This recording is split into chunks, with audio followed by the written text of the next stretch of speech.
Ka-Express, isang makasaysayang Asian Derby ang inaasang yumanig sa buong WTA Tour matapos opisyal na makumpirma ang semifinal showdown sa pagitan ng Pinay tennis sensation na si Alex Ayala at ng Chinese powerhouse na si Wang Zhenyu sa ASB Classic 2026 sa Auckland, New Zealand ngayong araw. Para sa maraming tennis analysts at fans sa Asia, hindi ito basta semifinals lang, isang laban ng dalawang bagong mukha sa Asian women's tennis. Sa isang panig ang rising Pinay na mabilis na umakyat sa global rankings. Sa kabila naman, ang isa sa pinakamapagkatiwalaang pag-asa ng Chinese tennis program. Kaya naman, ang matchup na ito ay hindi lang usapin ng taktika at talento, kundi banggaan ng mga sistema, kultura at pambansang pag-asa. Si Wang Zhenyu ay hindi basta-bastang pangalan sa world tennis. Kilala siya bilang isa sa pinakamahusay na doubles player sa kanyang henerasyon. May 4 na Grand Slam doubles titles at isang Olympic silver medal mula Paris 2024. Sanay si Wang sa malaking entablado, pressure-packed na laban at matinding kalaban. Pero ang malaking tanong ngayon ay hindi tungkol sa kanyang kakayahan sa doubles, kundi sa kanyang kakayahang mag-deliver sa singles, lalo na sa harap ng isang batang Pinay na kasalukuyang nasa pinakamainit na yugto ng kanyang career. Sa panig ng Pilipinas, si Alex ay dumating sa semifinals na may dalang momentum na bihirang makita sa isang 20 years old. World rank number 53, bahagyang mas mataas kaysa kay Wang na number 57. Si Alex ay sariwa mula sa dominanting panalo laban sa 5th seed na si Magda Linette sa quarterfinals.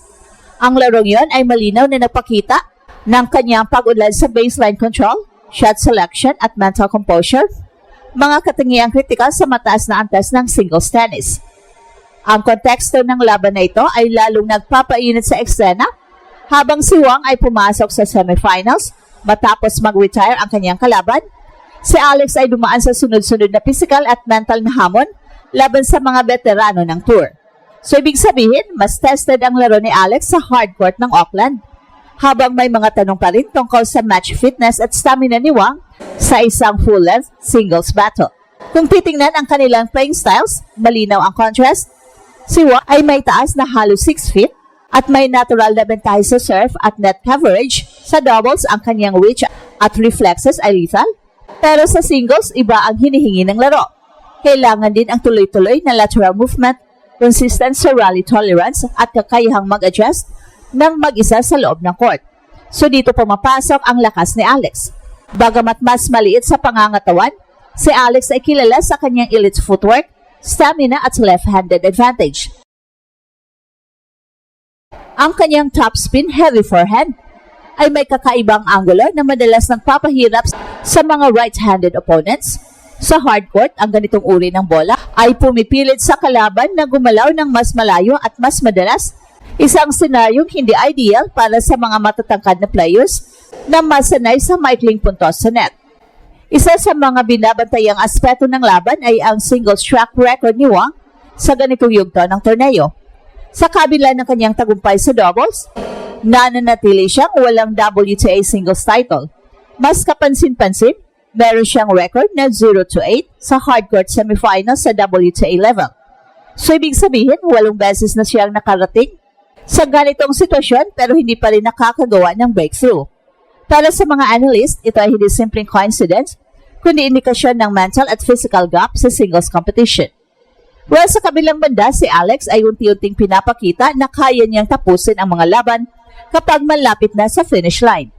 Noong 2025, nakuha niya ang WTA 125 title sa Guadalajara, isang karanasang nagbibigay sa kanya ng kumpiyansa at blueprint kung paano pamahalaan ang pressure sa hulong yugto ng torneo. Bagamat parehong naghahanap ng kanilang unang WTA 250 singles title, mas malinaw ang trajectory ni Alex pagdating sa singles growth. Ang labanang ito ay nagiging mas makabuluhan dahil sa mas malawak na implikasyon nito sa Asian tennis. Sa loob ng maraming taon, ang China ay may structured at well-funded tennis program na nagluwal ng mga world-class players. Ang Pilipinas sa kabilang banda ay hindi traditional na tennis powerhouse, kaya ang katotohanang may isang Pinay na ngayon ay hindi lang nakakasabay kundi bahagyang mas mataas pa ang ranking kesa isang Chinese Olympic medalist ay isang shock factor na hindi binabaliwala ng Chinese media at mga fans. Sa tactical na aspeto, malinaw ang magiging plano ni Alex. Pahabain ang mga puntos at pilitin si Wang na gumalaw mula baseline hanggang baseline. Ang conditioning at court coverage ni Alex ay isa sa kanyang pinakamalakas na sandata. Nakita ito sa kanyang laban kontra Lynette, kung saan halos bawat sulok ng court ay kanyang tinakbuhan. Pinilit ang kalaban na magkamalis sa ilalim ng pressure.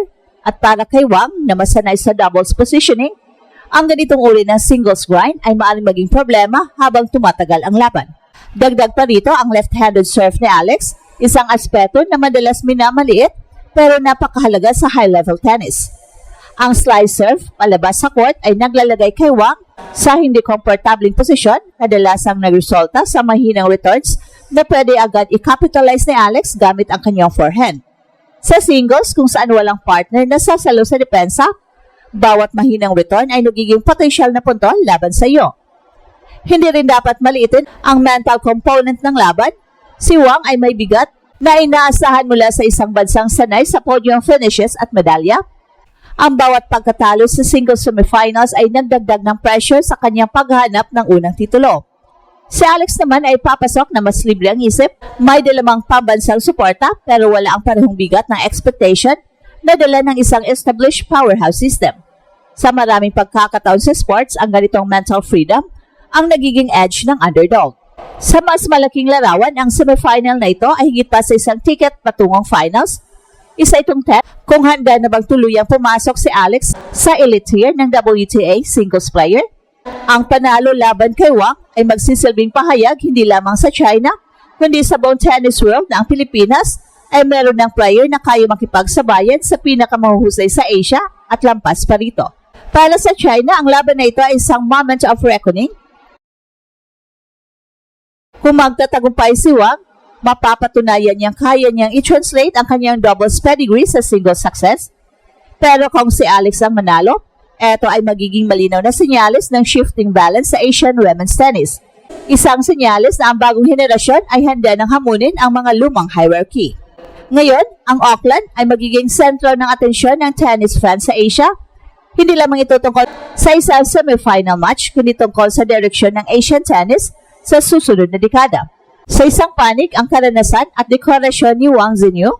Sa kabila, ang momentum, gutom at fearless singles game ni Alex. Isang bagay na tiyak, anuman ang resulta, ang laban na ito ay mag-iiwan ng marka sa kasaysayan ng WTA at magpapatibay sa paniniwalang may bagong pwersang umusbong mula sa Pilipinas. At ito ang Express Info kung saan bawat kwento ginulat ang mundo. Don't forget to like and subscribe.